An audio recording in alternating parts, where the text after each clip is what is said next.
Kuna suali lingine pia ambalo kwamba limetufikia hapa kutoka mitandaoni juu ya kadhia ya kufaa kuapa kwa msahafu, na ni zipi adab na sharti za kuapa kwa msahafu. Taban suali hili ni suali ambalo kwamba lina njia nyingi, na ni suali ambalo kwamba lina mapana na lina marefu. Na taban sisi huwa hatujibu kama baadhi ya ndugu zetu wanavyojibu ile kwa kukurupuka tu. Tunapenda kulijibu suali kielimu. Kwanza tunaanza katika nukta ya kwanza, kufaa kuapa kwa msahafu. Je, inafaa kuapa kwa msahafu? Hapo kuna ikhtilafu kwa ulama.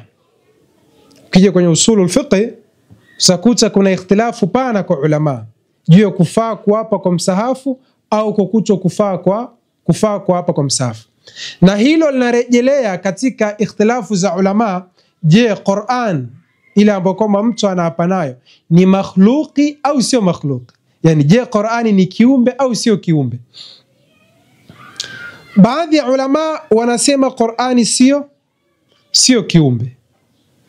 Tunaeleza katika sababu, sio ndio hiyo peke yake. Baadhi ya ulama wanasema Qur'ani ni makhluq.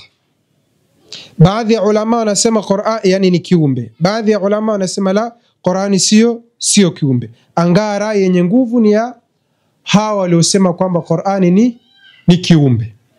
Sasa tukija kwenye rai ya kwamba Qur'ani ni kiumbe, sasa hapo pia kuna ikhtilafu kwa ulama. Je, inafaa kuapa kwa kiumbe au haifai kuapa kwa kiumbe? Baadhi ya ulama wasema la, inafaa kuapa kwa kiumbe. Yani unafaa kusema wa rabbil Kaaba, afwan, inafaa kuapa bil Kaaba, au inafaa kuapa bin Nabii sallallahu alayhi wa alihi wasallam, au inafaa kuapa kwa alim na mfano wake. Hiyo ni rai ipo kwa ulama na ni rai ambayo kwamba ina nguvu.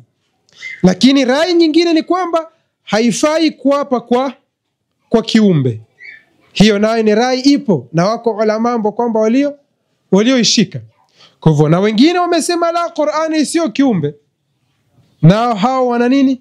Wana maneno yao, wana hujja zao. Sasa tukija katika rai ambayo kwamba inayosema kwamba inafaa kuapa kwa nini? Inafaa kuapa kwa msahafu.